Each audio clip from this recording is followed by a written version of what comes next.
నమస్తే, welcome to our channel. ఇప్పుడు CID అయితే విచారణ చేస్తూ ఉంది లిక్కర్ స్కామ్ని. కానీ సిఐడి విచారణ చేస్తే అది రాష్ట్ర ప్రభుత్వానికి సంబంధించినటువంటి సంస్థ కాబట్టి ఇది రాజకీయ కోణంతో చూసే అవకాశం ఉంది. ఇది రాజకీయ కక్షపూరితంగా ఈ విధంగా చేశారని చెప్పే ప్రమాదం ఉంది. కాబట్టి చంద్రబాబు నాయుడు గారు చాలా తెలివైన నిర్ణయాన్ని తీసుకున్నట్లు తెలుస్తోంది. ఎందుకంటే మొన్న పార్లమెంటు సాక్షిగా లావు శ్రీకృష్ణదేవరాయలు గారు ఏ విధంగా అయితే లక్షల కోట్ల రూపాయలు క్యాష్ ట్రాన్సాక్షన్స్ జరిగాయి, డిజిటల్ పేమెంట్స్ ను పక్కన పెట్టి మొత్తం క్యాష్ ట్రాన్సాక్షన్స్ చేసి ఏ విధంగా లిక్విడ్ క్యాష్ దుబాయ్కి చేరవేశారో పూసగుచ్చినట్లు వివరించడం జరిగింది. ఆ మరుసటి రోజు అమిత్ షా గారిని కూడా కలవడం జరిగింది. సో ఇప్పుడు సిఐడి కాకుండా సిబిఐని రంగంలోకి దింపి పెద్దిరెడ్డి రామచంద్రారెడ్డి గారి కుమారుడైనటువంటి పెద్దిరెడ్డి మిథున్ రెడ్డిని ఏ విధంగానైనా అరెస్టు చేయాలా, ఆయన చేసినటువంటి అక్రమాలను బయట పెట్టాలని కూటమి ప్రభుత్వం అయితే ప్రయత్నాలు మొదలుపెట్టినట్టు తెలుస్తుంది. ఇక్కడ చూడండి, లిక్కర్ స్కామ్ పై సిబిఐ ఈడీ ఎంట్రీకి ఛాన్స్. త్వరలోనే ప్రభుత్వం కీలక నిర్ణయం. చంద్రబాబుతో ఎంపీ లావు భేటీ. అదేవిధంగా అమిత్ షా గారిని కలిసిన తర్వాత పార్లమెంట్ లో తన ప్రసంగం తర్వాత మొదటిసారిగా చంద్రబాబుతో ఎంపీ లావు భేటీ అయ్యారు. అక్కడ ఏం జరిగింది, ఏం డెవలప్మెంట్స్ ఉన్నాయనేది చంద్రబాబు నాయుడు గారితో పంచుకోవడం జరిగింది. మొన్న ఢిల్లీలో అమిత్ షాతో కూడా చర్చలు జరిపినటువంటి విషయం మనకు అందరికీ తెలిసింది. అదేవిధంగా 4,000 కోట్ల రూపాయల కుంభకోణం జరిగిందని వార్త అయితే వస్తుంది. ఏం జరుగుతుందోనని వైసీపీలో టెన్షన్ గా ఉన్నారంటే ఏం జరుగుతుందో లోపలేస్తారు.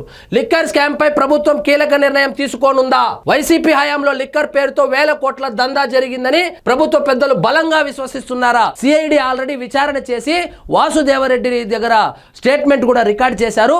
వాసుదేవరెడ్డి ఏ విధంగా క్వార్టర్కి ఎంత, హాఫ్కి ఎంత, ఫుల్కి ఎంత, ఒక కేసుకి ఎంత అని వసూలు చేసి ఆ లిక్విడ్ క్యాష్ ని ఎవరికి ఇచ్చారు, ఆ కసిరెడ్డి ఎవరికి ఇచ్చారు, ఆ కలెక్ట్ చేసిన వ్యక్తి ఎవరికి ఇచ్చారు అనేటువంటి పూర్తి వివరాలను అయితే రాష్ట్ర ప్రభుత్వానికి సమర్పించారు.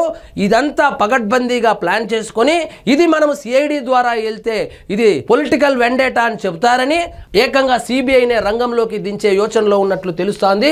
చూడాలి ఏం జరుగుతుందో. కేంద్ర దర్యాప్తు సంస్థలతో పెద్ద ఎత్తున పక్కాగా ఈ వ్యవహారంలో దర్యాప్తు జరిపించడమే కరెక్ట్ అని డిసైడ్ అయ్యారు. ఇక్కడ సిఐడి కేసు పెట్టి నోటీస్ ఇస్తే వీళ్ళకి తెలుసు కదా, మన జుడిషియరీ సిస్టమ్ లో ఉన్నటువంటి లూప్ హోల్స్ మొత్తం తెలిసినటువంటి, సర్వం తెలిసినటువంటి జగన్మోహన్ రెడ్డి గారు ఏదో ఒక విధంగా బెయిల్ ఇచ్చి బయటకు వస్తారు. ఆయన కూడా అలాగే కదా వచ్చింది. సో బెయిల్ ఇప్పించుకొని బయటకు వస్తాడు. మళ్ళీ కేసు నీరు గారిపోయే అవకాశం ఉంది. అదే సిబిఐని రంగంలోకి దించితే కొంచెం కఠినతరం చేస్తే వీళ్లకు ఉచ్చు బిగించవచ్చని చంద్రబాబు నాయుడు గారు భావించినట్లు డిసైడ్ కూడా అయినట్లు తెలుస్తోంది. వైసీపీ హయాంలో జరిగిన మద్యం అక్రమ కొనుగోళ్లు, అమ్మకాల్లో మొత్తం 18,000 కోట్ల దాకా దోపిడీ జరిగిందని సమాచారం.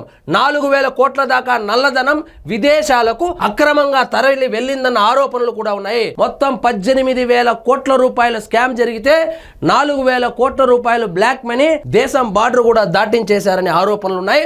ఇప్పటికే ఈ కేసులో ఏపీ స్టేట్ బెవరేజెస్ కార్పొరేషన్ మాజీ చైర్మన్ వాసుదేవరెడ్డిని కూడా సిట్ విచారించిన విషయం తెలిసిందే.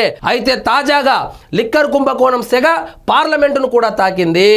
ఇక్కడ పరువు పోయింది కాకుండా మొత్తం జగన్మోహన్ రెడ్డి పరువును లావు శ్రీకృష్ణదేవరాయలు గారు మొన్న పార్లమెంటు సాక్షిగా మొత్తం తేట తెల్లమైతే చేసేసారో అక్కడ కూడా పరువు పోయింది. ఇప్పుడు స్కామ్ పై నరసరావుపేట టీడీపీ ఎంపీ లావు కృష్ణదేవరాయలు ఇప్పటికే లోక్సభలో మాట్లాడారు. అంతటితో ఆగకుండా అమిత్ షా గారిని కూడా కలిశారు.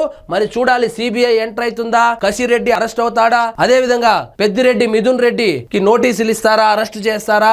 ఈ మొత్తం వ్యవహారము ఆ రెండు పెద్ద రెడ్లకు తెలియకుండా అయితే జరిగి ఉండదు. కాబట్టి వాళ్ళ ప్రమేయం ఎంతవరకు ఉందో, మరి వాళ్ళను పెద్ద చేపలను పట్టుకునే ప్రయత్నం చేస్తారా లేదా అనేది వేచి చూడాల్సిందే.